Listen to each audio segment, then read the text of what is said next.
వాళ్ళు భారత్మాల ప్రాజెక్టులో ఇంక్లూడ్ చేసిన తర్వాత అలైన్మెంట్ అప్రూవల్ చేయండి అని అడిగాం. ఇది పోయి కలిసిన తర్వాత మళ్ళీ వాళ్ళు ఏం చేసినారు, డిసెంబర్ 6, 2021 నాడు అలైన్మెంట్ అప్రూవ్ చేసినారు. ఎప్పుడది డిసెంబర్ 6, 2021 నాడు అలైన్మెంట్ అప్రూవ్ చేసినారు. ఇగో ఇది జరిగింది. 2017లో వాళ్ళు సూత్రప్రాయంగా అంగీకారం తెలిపిన తర్వాత మేము కలిసినవి, మా కరెస్పాండెన్సు, మా ప్రయత్నాలు, ఇగో ఇన్ని విధాలుగా మేము చేసినాం. అలైన్మెంట్ అప్రూవ్ అయిన తర్వాత డిసెంబర్ 6, 2021లో అలైన్మెంట్ అప్రూవల్ చేసినారు.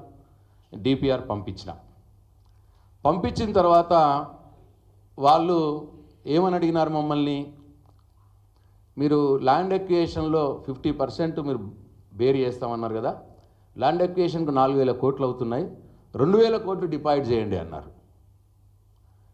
మేమన్నాము 2,000 కోట్లు ఒకటేసారి ఎందుకు డిపాజిట్ చేయాలి, మీరు ల్యాండ్ ఎక్విజిషన్ ఎట్లెట్లా ల్యాండ్ మీరు అవార్డ్స్ పాస్ చేస్తూ ఉంటారో అవార్డ్స్ పాస్ చేసిన అమౌంట్స్ని మేము పెడతా ఉంటాం అని అంటే, లేదు మీరు ఒక రివాల్వింగ్ ఫండ్లో కొంత డబ్బు పెట్టాలి అన్నారు. మేము ఒక 100 crores రూపీస్ 22వ సంవత్సరంలో 100 crores రూపీస్ మేము రివాల్వింగ్ ఫండ్ పెట్టినాం.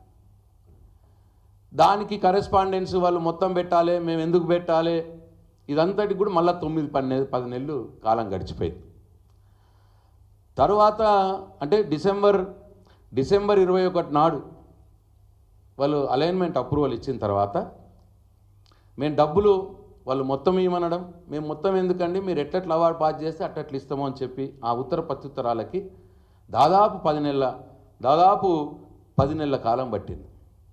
అంటే సెప్టెంబర్ 22 దానికా వాళ్ళతో నెగోషియేషన్స్లో పోయింది. వాళ్ళు అప్పుడు ఒప్పుకున్నారు. సెప్టెంబర్ 22లో ఓకే, మీరు 100 కోట్లు పెట్టండి, మేము ఎట్లట్లా అవార్డ్స్ పాస్ చేస్తామో, మనం ఎట్లట్లా మీరు అవార్డ్స్ పాస్ చేస్తారో అట్లట్లా మీరు ఎంత డబ్బు ఇస్తారో మేము 100 కోట్లు పెడతాము అన్నారు. అక్కడ అగ్రిమెంట్ అయింది.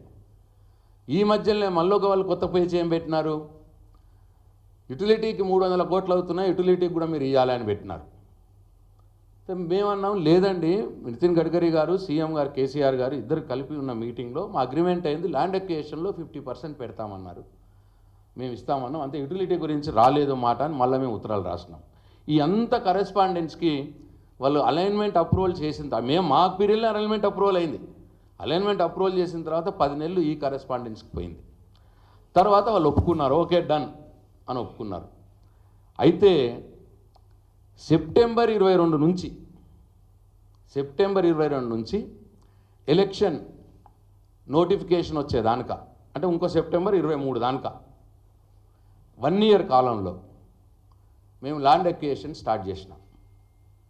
ఎంత విగరస్గా ల్యాండ్ ఎక్విజిషన్ ప్రాసెస్ మేము స్టార్ట్ చేసినామంటే,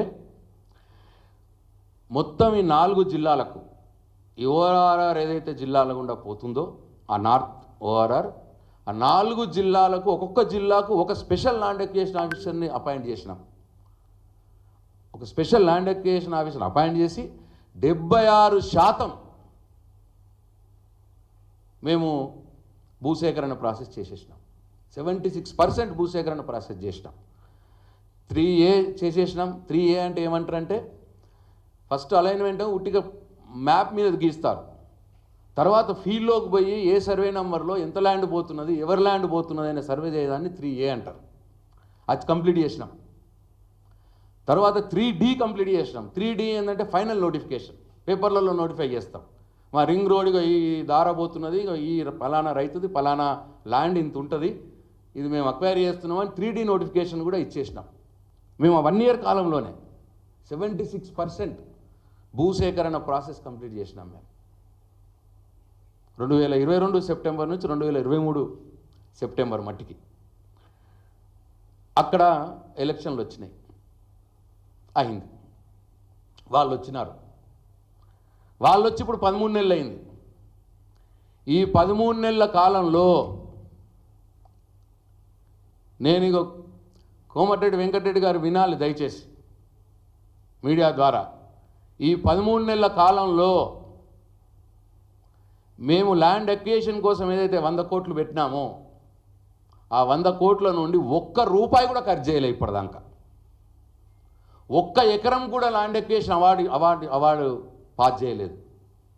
ఒక్క ఎకరం కూడా అవార్డు పాస్ చేయలేదు ఇప్పటిదాకా. ఒక్క రూపాయి ఖర్చు చేయలేదు, ఒక్క ఎకరం ల్యాండ్ అవార్డు పాస్ చేయలేదు, ఒక్క ఎకరానికి కూడా ల్యాండ్ ఎక్వేషన్ అవార్డు పాస్ చేయలేదు. ఏం చేసినారండి మీరు?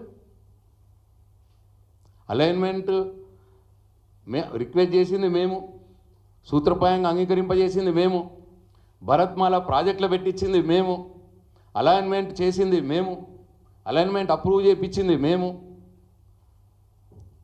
భూసేకరణకు 4 స్పెషల్ ఆఫీసర్లు పెట్టి భూసేకరణకు ప్రాసెస్ స్టార్ట్ చేసింది మేము, 76% ప్రాసెస్ కంప్లీట్ చేసింది మేము, 100 కోట్ల రూపాయల రివాల్వింగ్ ఫండ్ పెట్టింది మేము. మీరు 13 నెలల కాలంలో ఒక్క రూపాయన ఖర్చు చేసినారా ల్యాండ్ ఎక్వేషన్కి? సమాధానం చెప్పాలా కోమటిరెడ్డి వెంకటరెడ్డి? ఒక్క రూపాయి కూడా ఖర్చు చేయలే వాళ్ళు. మేము పెట్టిన 100 కోట్లు కూడా దాంట్లో నుంచి కూడా ఖర్చు చేయలే వాళ్ళు. ఒక్క ఎకరానికి అవార్డు కూడా పాస్ చేయలే వాళ్ళు. మొన్న అక్కడికి పోయి టెండర్లను పిలవండి సార్, కొద్దిగా బాగుంటుంది టెండర్లను పిలవండి అని బతుకులు అడిగించుకొని ఇప్పుడు టెండర్లు పిలిపించుకున్నారు అంతే. ఒక్క ఎకరం అవార్డు పాస్ కాలే ల్యాండ్.